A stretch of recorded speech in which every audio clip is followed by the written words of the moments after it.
Hello there, it's Antrice, and welcome to another episode of the Savvy Painter podcast. This episode is sponsored by Trekell Art Supplies. For over 30 years, Trekell has been obsessed with the art of brush making, and now they're applying that same obsession to professional-grade artist panels. Both their brushes and panels are made right here in California at their Hesperia factory. Go to Trekell.com and use promo code SAVVY16 to get 15% off your next order. My guest today is Joe Gyurcsak. Joe is a painter living in New Jersey. He paints a broad range of subjects, including interiors, still lifes, and landscapes. Joe is the resident artist for Utrecht and Blick Art Supplies, where he gets to play with materials and talk with the people who make them. In this episode, Joe and I talk about his journey as an artist, how he went from working at a warehouse at Hyundai to signing on as the resident artist with Utrecht. We also talk about his process and how he develops a painting, what fascinates him, and how he keeps himself from drifting from his original idea. Joe likes to investigate his surrounding and finds infinite possibilities for paintings all around him. A critical part of Joe's progress as a painter was seeking out mentors. So we talk about his relationships with other artists and how much other artists have helped him along the way. It was his brother who recommended that Joe start writing as a part of his artistic development. And since then, his writing has become a critical piece of his thought process and helps him to clarify his views on art. So without further ado, here is Joe Gyurcsak. Joe, thank you so much for being on The Savvy Painter. It is wonderful to have you here with us today. Oh, thank you, Antrice. I'm honored to have this opportunity to speak with you. I love your interviews, and it's always a great pleasure to hear the interesting stories about the different artists that you have interviewed in the past. Oh, thank you so much.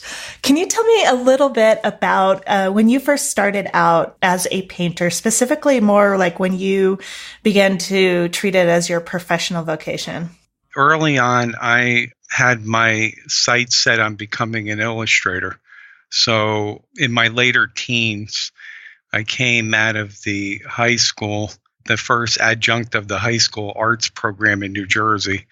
I had won a spot in that. So the last 2 years in high school, I was given the opportunity to train under college professors half of the time that I was in high school. So it was a great advantage for me. So then Yes, and then I went into Parsons School of Design on a scholarship. Only stayed there about a year and then moved over to School of Visual Arts, where they had working illustrators in their programs, a very, very strong program in the 80s. And I took advantage of that, and it really gave me a great opportunity and a leg up as I entered the illustration market. I'm curious, who were some of the artists that inspired you when you were just starting out and kind of in that time period? Well, I used to go to the Society of Illustrators in New York, and when I went there, they had their annual shows, and that was a very exciting time for me because I knew I wanted to be an illustrator. And I would see the famous artists like Bernie Fuchs, Mark English, Robert Heindel, and Skip Lipke, who I don't know if he changed his name back to Skip Lipke or he's still Malcolm Lipke now, right, once he went into fine art painting. But those are artists that were very inspiring to me at the time. I really loved their work. It just energized me every time I went to see those shows. Nice. And then, so once you finished up your school, can you tell me a little bit about your early career, like kind of when you just got out of school? How did you approach that transition from being a student to a working artist? It was a very interesting transition for me because I didn't have much time to think about it. In May, as I was graduating, I was already entered in a national competition for CBS Records, and they were doing album single covers. And I had won, my concept had won the illustration prize for Footloose, the movie. So right out of the gate, before I even got finished with college, I received a phone call from CBS Records, and I had my first commission already. Wow. How did that feel?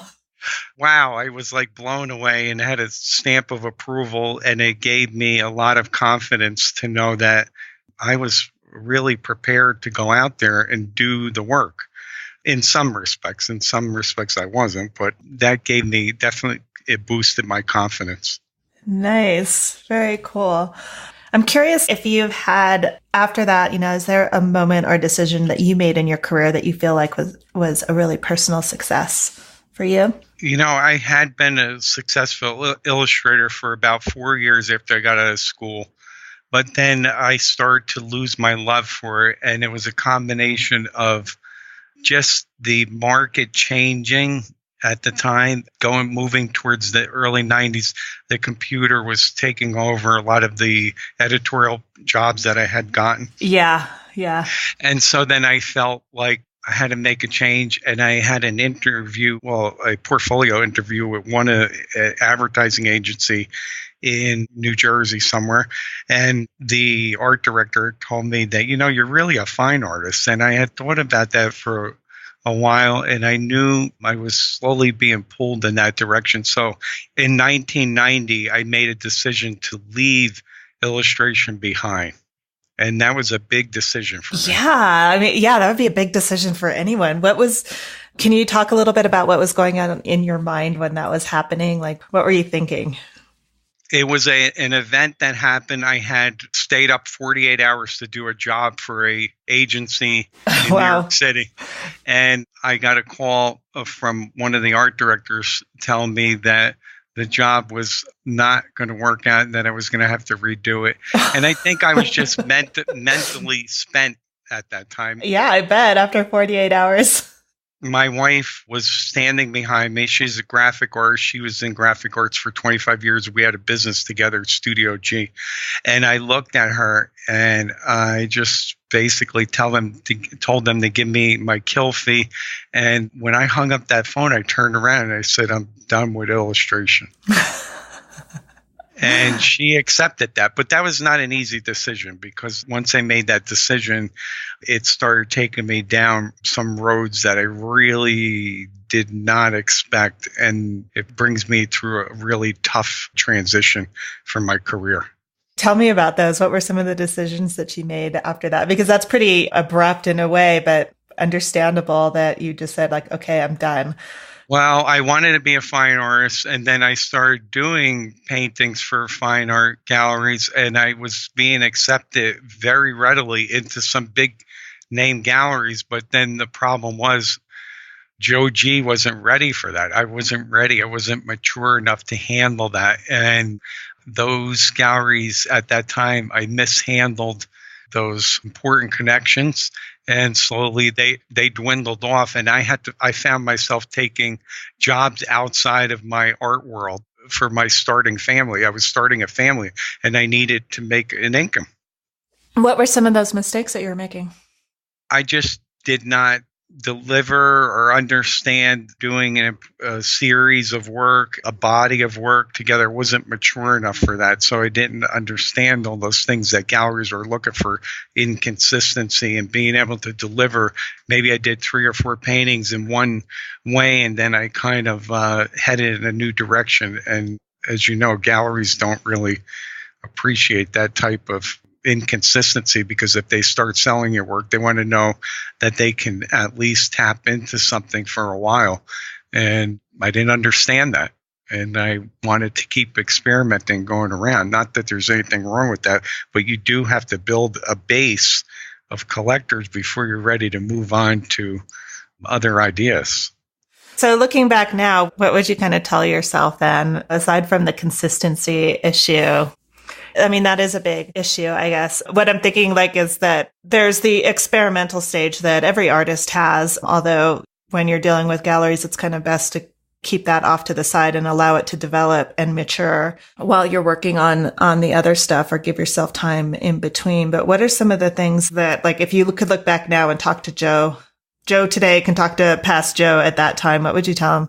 That's a great question. I would definitely say, listen, you tap into something here and you stay on a vein and you work through that. And really, if you look at all the great artists from the past, or even current artists that are doing well, what they have is they work through, unique series of ideas and they stay with that. I don't think that you really can even develop a maturity in an idea until you've worked through it for a longer period of time. I always think and give reference to when I'm doing lectures and painting demonstrations about John Singer Sargent doing the El Jaleo series when he was 25 through 27 years old.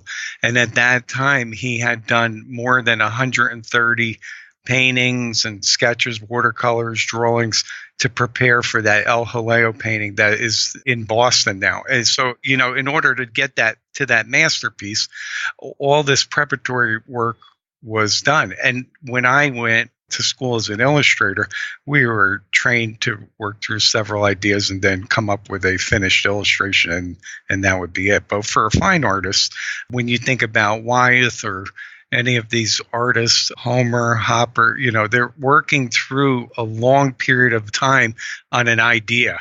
And I think that is really important for the younger artists to understand, that you have to work through it. You have to generate that idea for a longer run of time to really bring out the connection to the subject matter. So what are some of the things that you are fascinated with that you are developing now? Like what is the vein that you've tapped into most recently?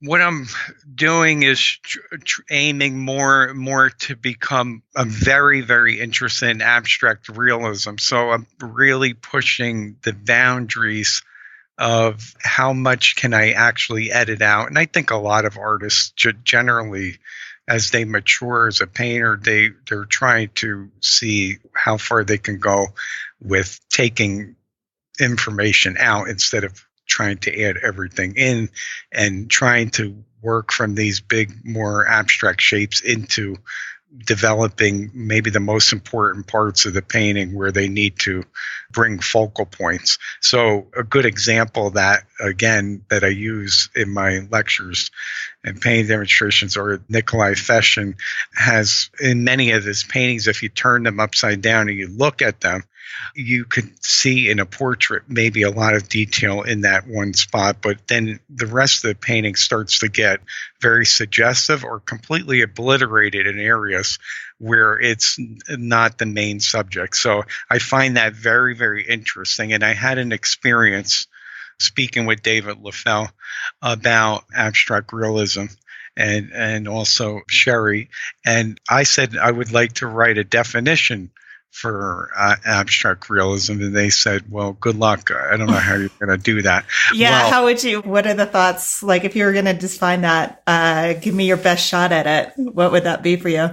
Well, I didn't just take a best shot at it. I kept writing and sending them stuff, and they were not really impressed. And then I kept writing. And then finally, I wrote something where I think that they kind of like enjoyed reading it and found it somewhat acceptable. And I sent it to Painter's Keys and they accepted it. So I call it abstract realism unites two opposing forms of art to create an alternative approach which combines non-objective and objective in a single vision. So I'm curious, can you talk a little bit about your own process? Like when you're in the studio, how does that manifest itself?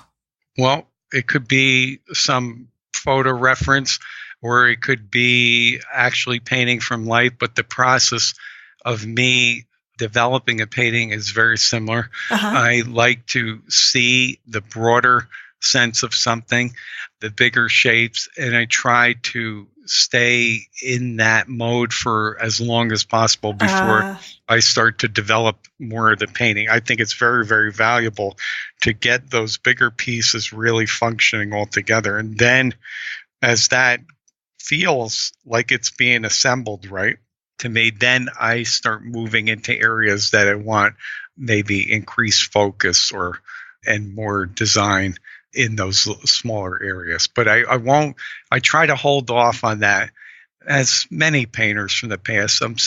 Things I'm saying are nothing new, but sometimes the way artists say it might be different. Yeah. Showing reserve with color or with detail is very important. And I think that comes with maturity. I don't think that, early on, most artists really want to get ahead of themselves. And I think it would be even better if most artists would develop a painting only to the point that they had full understanding of it, which means it doesn't always have to be a finished piece of work to be successful. And I point that out to students a lot of the times that, gee, this painting looks really great where it is. And you can go forward with it, but I'm just stopping you to make you aware that right now, this is a very successful approach and you've got all the pieces and the puzzle working together. But then if you go on from here, it's okay if you destroy it or it falls apart. But I just want to make people aware of the different phases of the painting. And, for painting purposes, the first phase should be, of course, the composition and the bigger pieces, the abstract pieces, how they look.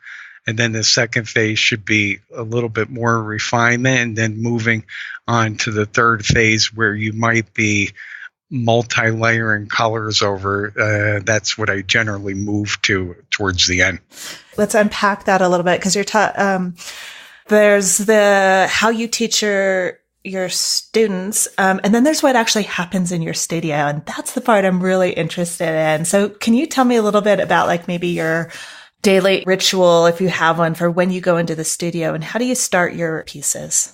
I'll have my idea that I want to go after, and it has to be really, it really has to move me. Otherwise, I won't make any type of approach to it until that point. So I have to really be moved by it. So when you're saying like the things that move you, what are the things that fascinates you and moves you enough to start a painting for you personally? Not, like the generality of it, but like, what is it when you go into your studio, you're like, get really excited about it? Somebody was asking me this and I gave her an answer, but I'm curious what your take on it is from what happens in your studio. Mm-hmm. What gets you excited enough to start a painting?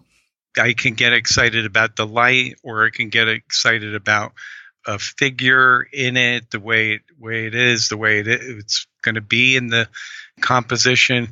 Those type of things really get me going. Yeah. And then after that, I try to hold on to that first initial excitement and not lose that.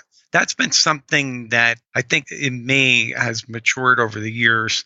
People often ask me, well, can you envision the thing in the beginning, and do you see it the same as in the end? Well, I think as you mature, you do get closer to that. I don't know if it's ever perfection to the idea, but you do come up with an idea, and if you keep what initially brought you to it and you don't drift from that, because I know a lot of painters drift from the original idea, then you're going to start to really see things move along in your career and really develop as an artist. But you have to really stay to that. People suggest at times putting a title to it right from the beginning, that's helpful.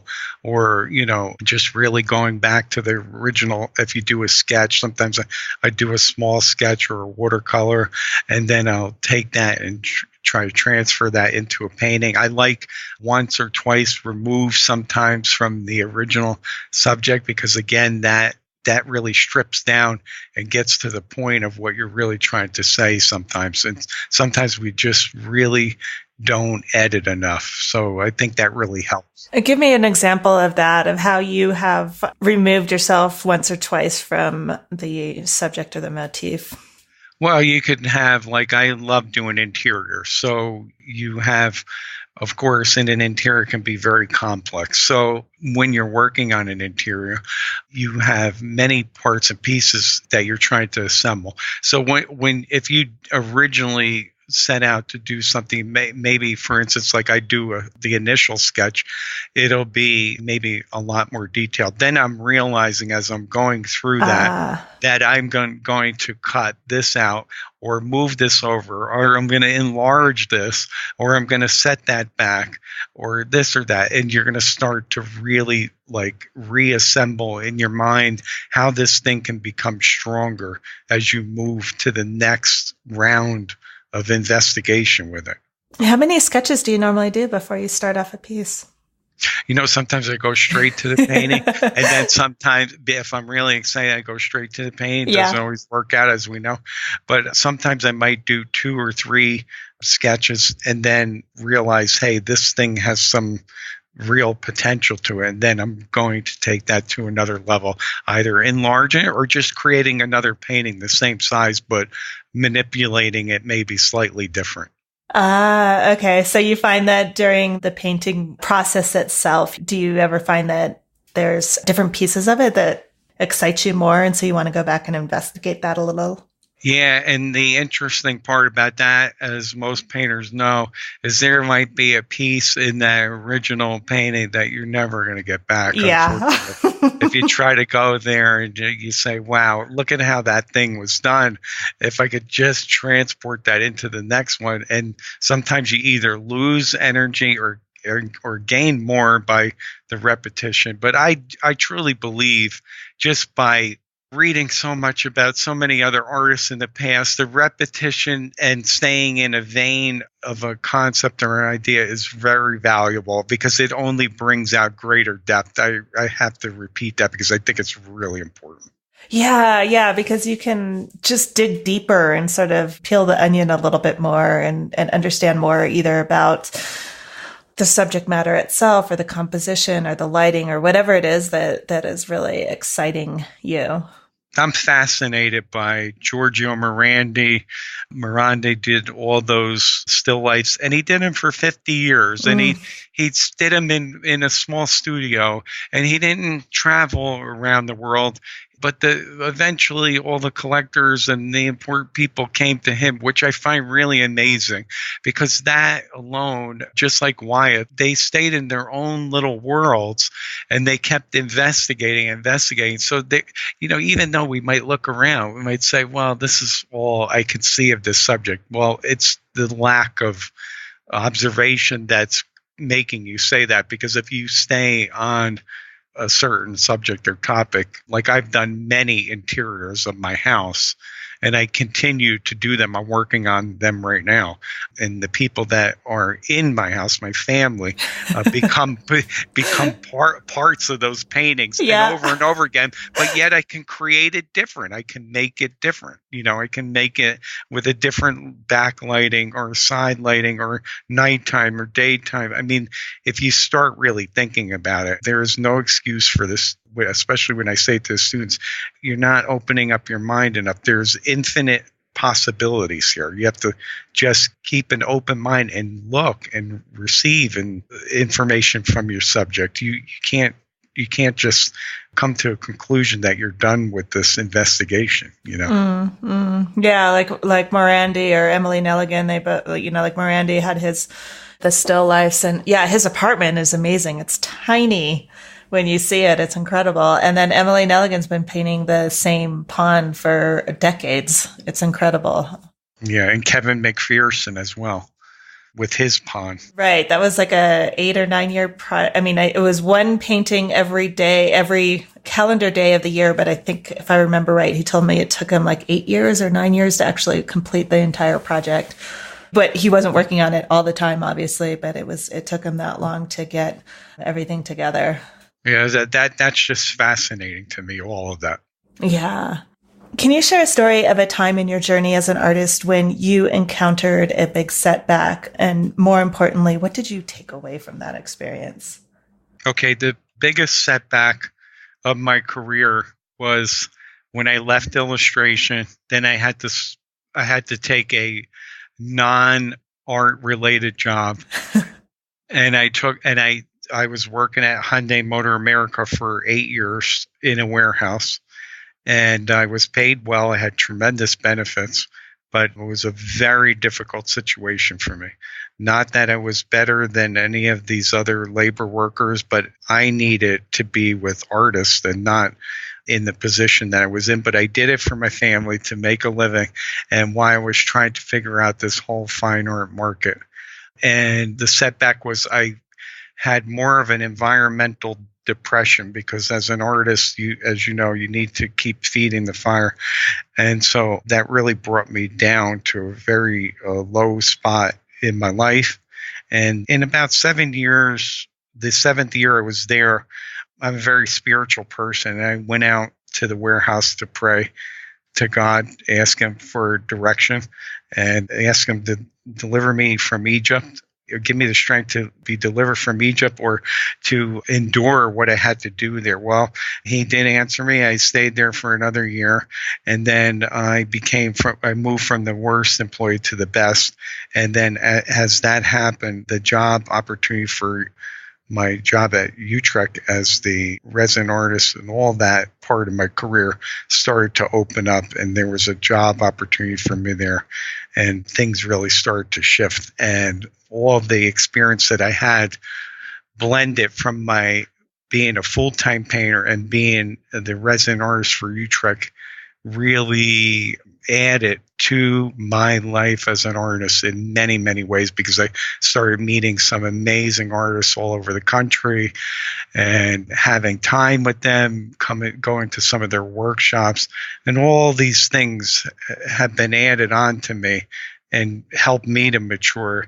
And I'm hoping that when people come to my lectures or demonstrations, that they're feeling that, because I always say to the groups that I'm in front of, I want to give back because I was in a place where it wasn't good. And I think part of my success has to be given back. All the things I've learned, all the things that I was given.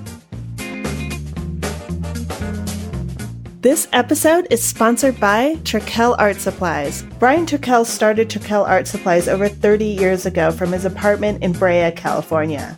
Trekell sells direct to artists so that they can keep their quality high and their costs low. What I think makes Trekell special is that they're always looking for ways to develop relationships with artists so that they can serve them better. Here's an example from Brian himself. It's always allowed me a lifestyle where things are changing constantly. I don't think I could ever really work in an office or a factory or anything like that, because it gets too repetitive. And something new is always going on in this industry.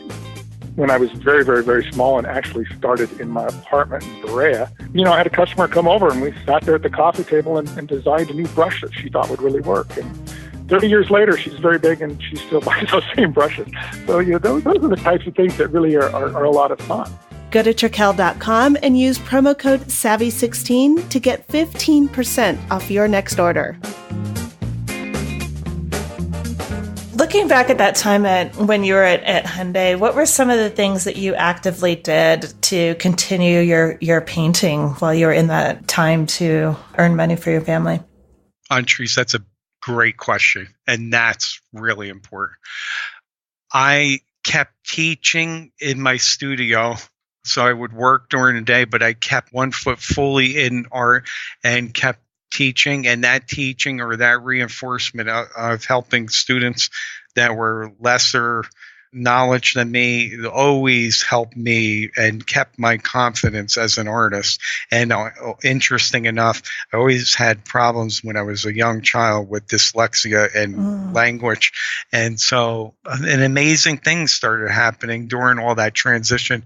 I started to read a lot of self-help books, started to write.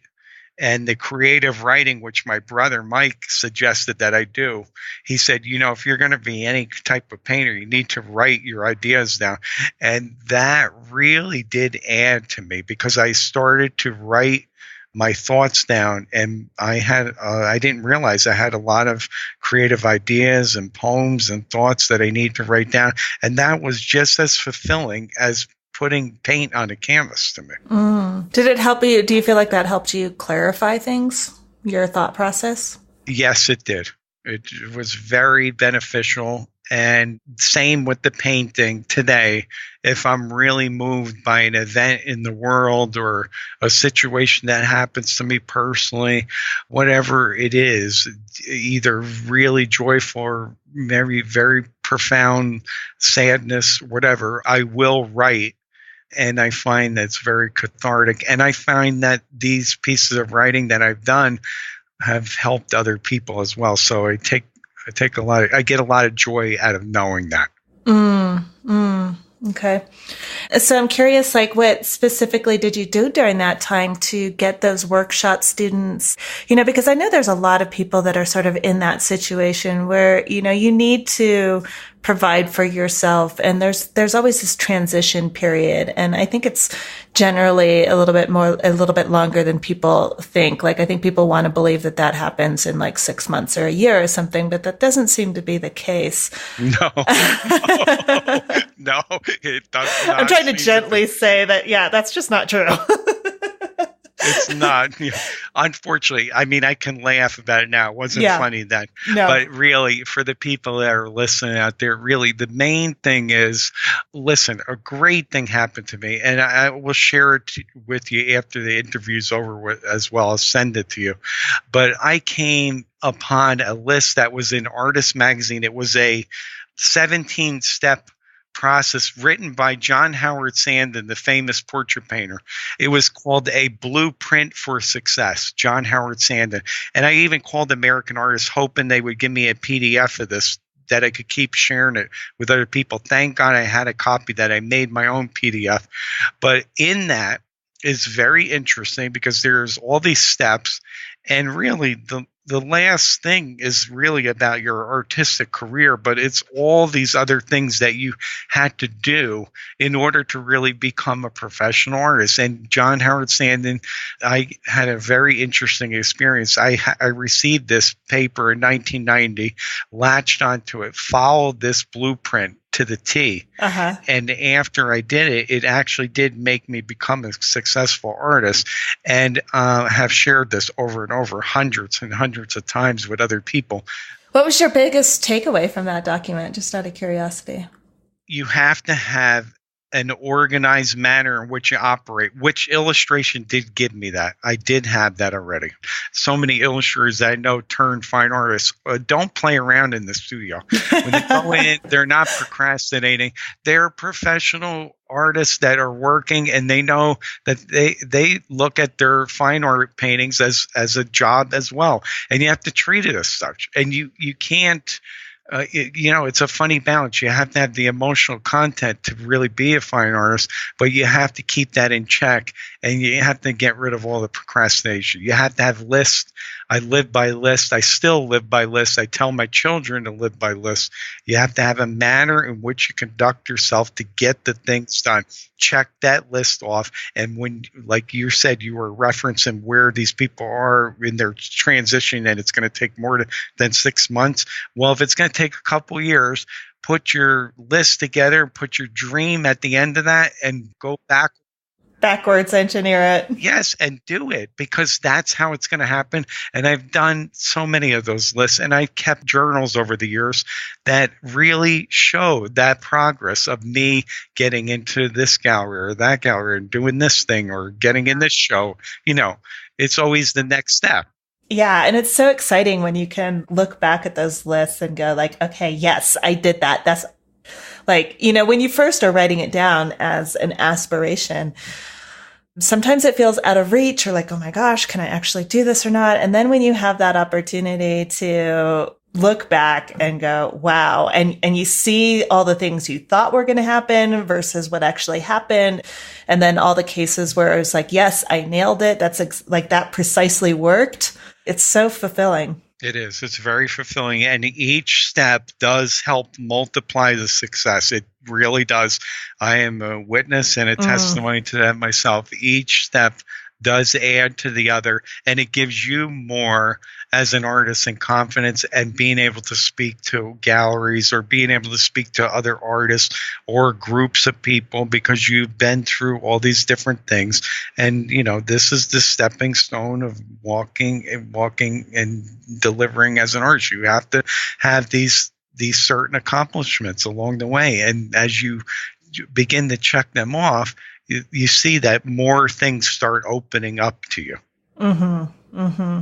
What's on your list now? I was speaking to my wife just recently about, I have one gallery right now in Long Island, but I had at one point 5 galleries, but it's a lot to juggle with a full-time position as a resident artist and all the things that I do traveling the country and teaching. I'm still teaching. And then you want to balance that with having galleries. My wife said, "Yeah, I really have to pick," because you're trying to do so many things. Well, I do want to get a few more galleries this year, so I'm looking into that as well. But it takes a certain amount of energy to maintain them, as we know. So it's not that I feel like I have to be in a million places, but I just have to have a couple good relationships, and that's also good for people to hear. That is that you don't need a million galleries, but you need a couple galleries where the people really believe in your work. Mm-hmm. Just out of curiosity, what are some of the ways that I'm trying to think how to word this without leading you into an answer.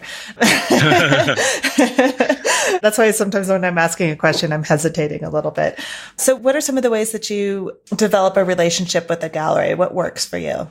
First of all, don't approach a gallery until you're really prepared. If you don't have enough work, again, I hate to sound like a broken record, you have to have a certain consistent body of work in a vein to show that you're working towards something. And if you're achieving a high level with it, be picky.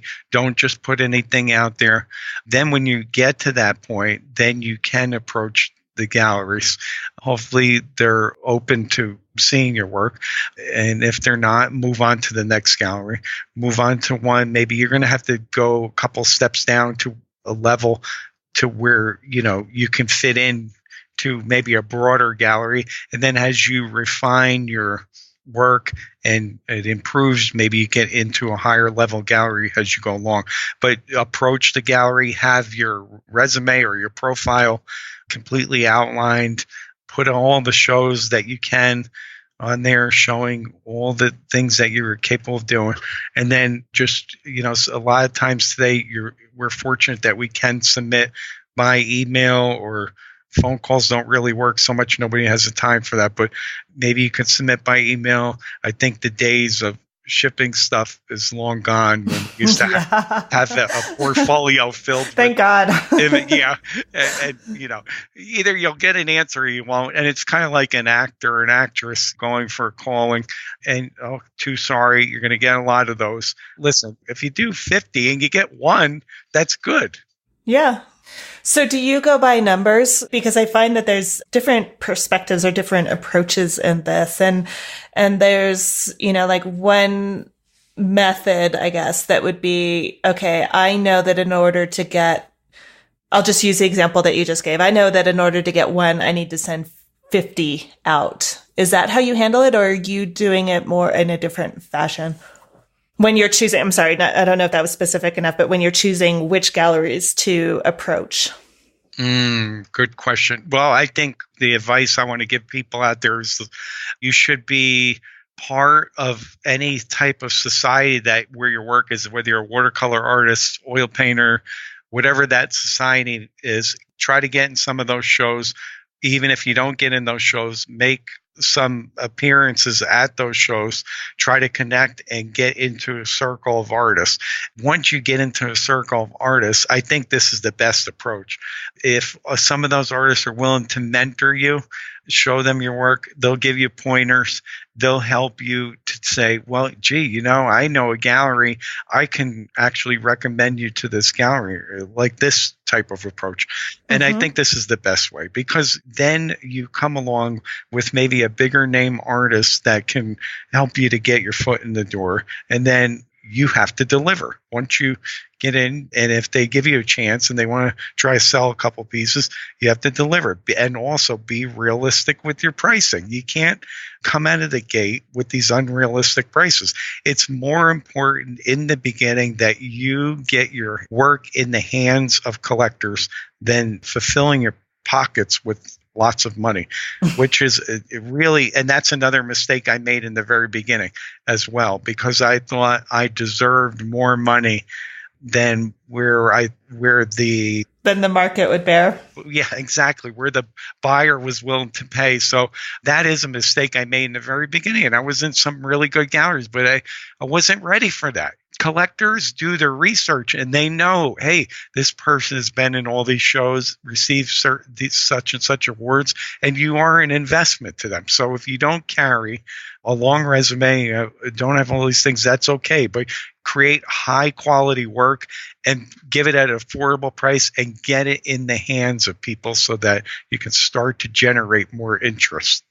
So I know a burning question that a lot of artists that are at that beginner, I don't know if I want to say beginner stage, but maybe at an earlier stage of their career, when there is a fear, I think, that they don't have enough on their resume. How do you deal with that?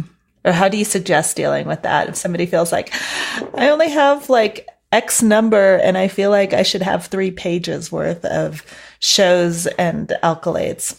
What you need to do is you need to really, you're not ready for the gallery until they can see that you've been in some shows. And if you're fortunate enough to get some awards, that's a great thing. But you need to experience getting in shows with 1 piece, 2 pieces, and you have to do that for a while. You're talking about group shows and competitions. Exactly. You have to you have to follow that path. And I wish somebody would have told me that a lot earlier, because I started that a lot later. But that's okay. It doesn't matter. But you start something and you start to earn your spot. And other artists even start to appreciate your work and start to, give you a little more respect as well. So in order for you to even enter the door of a gallery, you definitely have to put some time in. And if that takes a few years, that's okay. But you really have to make the investment of putting your work out there and trying to get in some of these shows. And once you do, it's a good experience, because you're going to, in the beginning, what I find is the artists really lack, because I'm on the drawer side too. I've drawered shows, lack in the framing. It's a shame because they might have a really strong piece, but then they don't really know how to frame their piece. Its presentation is sloppy. All these things count, because if you're going to get in a really good gallery, they're going to expect all these things that you already know, that they don't want to hold anybody's hand. They want you to be fully prepared. So I think all this vetting out of your work and your process all needs to happen before you even approach a gallery. So enter as many shows as you can, start a list and put my 5 shows that I would love to be included in. I remember the first time the Sal Magundy Club sent me a thing that I was accepted in the first show. I was elated. I mean, I was like, wow, I finally got in the Sal Magundy Club. It took a long time for these things. Right. And when you're in that position where you're applying and getting rejected over and over again, because that happens, that's a part of it, right? Yes. How do you maintain your drive during that period? Or how did you, I should say? Well, I think that's a hard thing, because I didn't do well with that either. Emotionally, you take it so personal, and it could be devastating at times, because you think you've put your best piece out and it wasn't good enough. Well, the only thing that's going to get you over that hump is if you can't emotionally handle that, I truly suggest that you find a mentor or 2. I've had different mentors over different spans in my career, and these artists have been tremendous assets to me to get feedback. And even as an artist at this point in my career, I still look to other artists for input, because I think it's so imperative that you don't sit in your studio alone and just come up with these decisions. Listen, I use my whole family to pick pieces for shows. Sometimes it works out. Sometimes it's a disaster. I should have went with my gut feeling, but this is the way it goes sometimes, I've been there. It's so funny. I've had friends, literally a party where I had friends come over because I had just, an enormous amount of work and the show that I was trying to curate or narrow it down. So I had my friends come over, and I remember specifically an incident where there was a painting I didn't like, and I had it, I thought way off to the side. And one of my friends picked that, and she's like, "Oh, you need to put this in." I was like, "Oh God, how do I tell her I hate that painting? I don't want And you know what? It's a lot like that, isn't it? And worse, that was the first painting that sold. It's amazing. Well, worse because I need to clarify something. Worse, not because it was a horrible painting. I just was, it wasn't my favorite painting, but worse in the sense that I felt like I couldn't judge my own work because it was the one that I absolutely did not want in the show. And yet it was literally the first one that sold.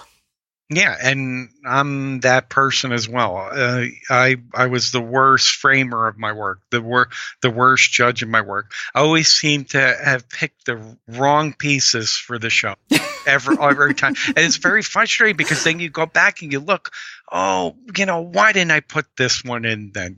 Like you start rethinking and you're second guessing yourself, and that's part of the game too. You're going to second guess yourself. But I think finding a mentor or two is very, very important. Yeah. Who have been your mentors? Well, Bruce Waldman was my professor in School of Visual Arts, and I remained friends, and even, should I say, almost like a brother to me. He's 10 years older than me, but he's like a brother. We've become that close, and he was very, very supportive over the years. I can always call him and talk about art, talk about being an artist and having whatever kind of family struggles as an artist, that type of thing. He's very good sounding board for me that way. And then CW Monday, it was really great for a time. I don't know. A couple years back, I just really had a lot of things stirring in my brain, and I just wanted some feedback. And I asked him if he could take some time and look at my work and give me some feedback. And, it was really good. I mean, he just really helped me in so many ways to clarify some things. And it was just maybe sometimes a few lines he would write back, and it was all done by email a lot of times, couple phone calls. You're talking about CW Monday? Yes, I was able. And then David LaFell as well, and Sherry McGraw. Sherry McGraw. Yeah, I sent them paintings at different times, and they would give me feedback. And then the person that really helped me to polish off myself, be much more professional, is Morgan Samuel Price. She has a way of carrying herself and a wisdom as an artist. Is very gentle to other artists. I recommend if artists want to take a workshop, she's really good that way.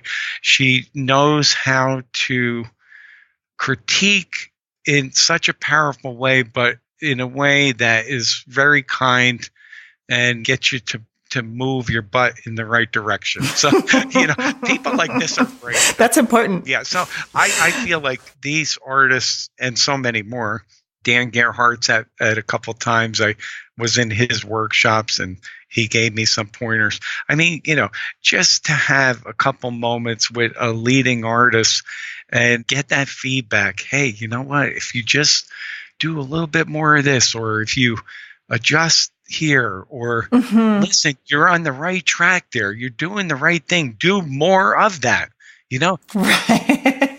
Which is, you need to hear that. You need to hear these things. And if you're just in your own little world, in your studio, which I was for a long time, there's no way you're going to generate that extra type of creativeness or outside thinking, outside the box without a little bit You need that. Yes. Yeah, you need that outside perspective. So I can hear it. I can hear it right now, even though this interview hasn't been aired yet. I know the question that people are going to be asking. Aside from Bruce Waldman, who you obviously had a relationship with because you studied with him at school, did you have a relationship with these artists before? Were these artists that you knew, or how did you approach these people and ask them to mentor you? Was it just a couple of one-offs, or was it an ongoing relationship? I call them, well, now, you heard me speak before, I'm a spiritual person. So that coupled with, I always consider God putting us in divine encounters, and we have these interesting encounters. We might be at a certain show or see somebody, and you have to learn to be a little bit more outward and speak and be engaging to other people, because you never know the next person that's really going to add to you as a person, to your life. So I say that these things can happen to most anyone. But the thing is that the situation has to be brought about by you. You have to be out there. I'm not saying you have to be aggressive and trap somebody in the corner and say, you have to be my mentor. But you have to say, look, just be honest and genuine, and people can feel that. And artists generally want to help other artists. I'm all about that now. I'm mentoring some students in my class now. They're not quite yet there, but I want to get maybe 2 or 3 of them to show their work and trying to encourage them, and they're getting better and better. But they need that. They need the feedback, and I want to be there. I want to be there for them because other people were there for me. Oh, I love that. So we just have a few minutes left, but I wanted to ask you this like 10 minutes ago, but I was like really interested in what you were talking about. So I'm sorry if I'm not leaving you enough time to answer this question, but I would love to know, how does your position as a resident artist I know Utrecht and Blick are pretty much the same company now, but how has that affected your work? Like, tell me just, like a little bit about that, because I'm really curious about what that has done for you in terms of your own studio life. I think you're going to have a part 2 of this. But anyway, how do I even answer that? I mean, that's a great question, but it's just like so filled with so many thoughts when you said that. Yeah. Well, just to tell you, I'm in a position that I really have to pinch myself and every day, and I thank God. I can't believe all the things I've been through. When I came here, I knew nothing about chemistry of making paint and all this stuff. And I had Godfrey Chambers, our chemist, mentor me in that area, in the technical part of it. Being here, I have learned to become an expert on canvas coatings and making brushes and developing all the different lines of paints. So that information, learning all the technical aspects of that. Not that I want to be a techie all the time as far as the paint, like a paint guru, but learning about the properties of paint has really given me a broader sense to how to manipulate the materials. And I love that aspect of it, because I feel like because of all the knowledge I've gained over these 18 years, I can really help other artists. I get calls from some pretty famous artists at time, and doing some really crazy things you would never think. And I'm like, I get off the phone. I can't believe that artist doesn't know that or whatever, but this happens. It's the curse of knowledge, Joe. Yes, but I feel like working here has given me that technical side. And then the other side that has been really fascinating for me is that I've been able to really hone in on my lecturing and teaching skills.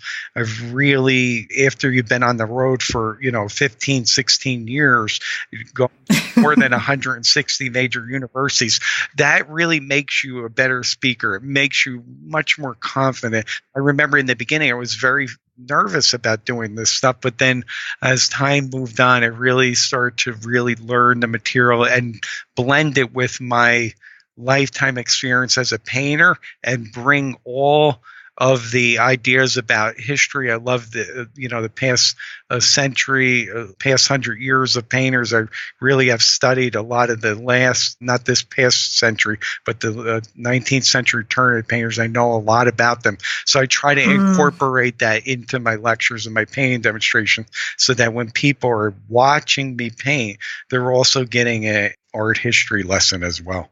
Oh, that's exciting. That sounds really, really cool. Yeah. I love it. Yeah. And that's so true. What you were alluding to, the fact that speaking became so much easier for you after 16, 18 years of traveling the country and doing this for Utrecht and Blick. Yeah, anything that you like, that's the thing that I love to see is when people realize that they can actually learn something that they think they're not good at and over time become really, really good at it. And I think public speaking is one of those things that people are usually it just freaks them out, And so it's just such a great example of that. And I think it applies to everything. Yeah. And it's, you have as you gain knowledge, you become more confident with that. You don't overthink it. You just be your natural self. And people can really relate to the instructors that are really good at this because they feel the natural sense of them coming across and not something that's canned, and that takes a while to develop. But the good part about it for the artists that are doing these things is that going over all this material still, even as a more mature artist, just really reinforces the ideas been trying to do yourself all along. I mean, in the beginning, I used to teach stuff that I wasn't really doing, and that wasn't a good idea. I mean, you have to really own it to teach it, Yeah. I mean, there's stuff that you can know, like you can have book knowledge of certain things, but until you actually do, I don't think you would ever get that confidence that you're talking about and that confidence comes from the deep knowledge of it. And that's how you're able to share and teach the information and feel really good about it. Right. If that makes sense. Yeah. Yeah, it makes total sense. Joe, thank you so much for being on the show with me. This has been a great conversation. I really appreciate it. I really appreciate it, and I hope that it's my hope, like we spoke in the very beginning, that we'll shed a little bit of light for the artists that are listening. Maybe a part or a piece or word can help them to move along as they progress in their careers. Yeah. And just to sort of reiterate something, I know we're closing the show, but I really loved this idea. It's true, this truth that you can hear information over and over again. Sometimes it just takes a little bit of a different perspective on it, or slightly different wording, or hearing it at an appropriate time for you. So yeah, there's a lot of things that we talk about on this show, and maybe even in this conversation, that you intellectually know that information, but then actually applying it is totally different. So I really appreciate the way that you spoke about your work and your experiences. Anytime, Andres. Well, I hope you enjoyed this episode of the Savvy Painter podcast. Once again, thank you so much to Joe for sharing his insights and processes. You can go to savvypainter.com for the show notes for this episode, where you can see Joe's work, find links to connect with them, and get links to all of the other artists that we mentioned. One more thing I want to let you know. This year, you can expect a lot more workshops from Savvy Painter. If you are an artist who struggles with getting painting time in, or feels like you're always busy but never really moving forward with your art, then my workshops just might interest you. Past workshops include Mindset Mastery, a 5-week online workshop to help you get past the roadblocks that keep you from painting. In it, we tackle the inner critic, fears of artists, and setting yourself up for a successful creative day. The workshop, How to Develop a Relationship with the Right Gallery, helped several artists find the right gallery and show their work. So if this is something that interests you, you can go to savvypainter.com/workshop and get on the email list.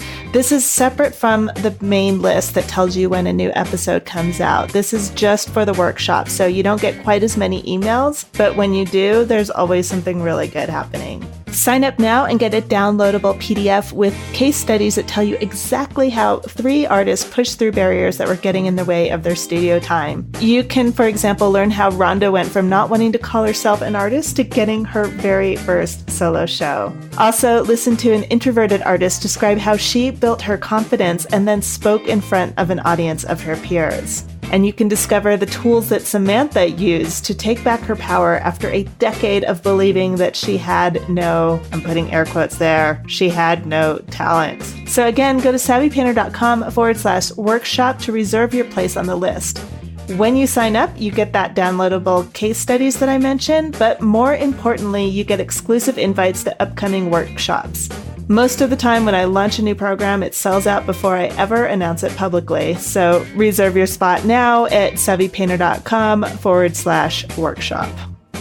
Until next week, this is Andres Wood with the Savvy Painter podcast. Thank you so much for listening.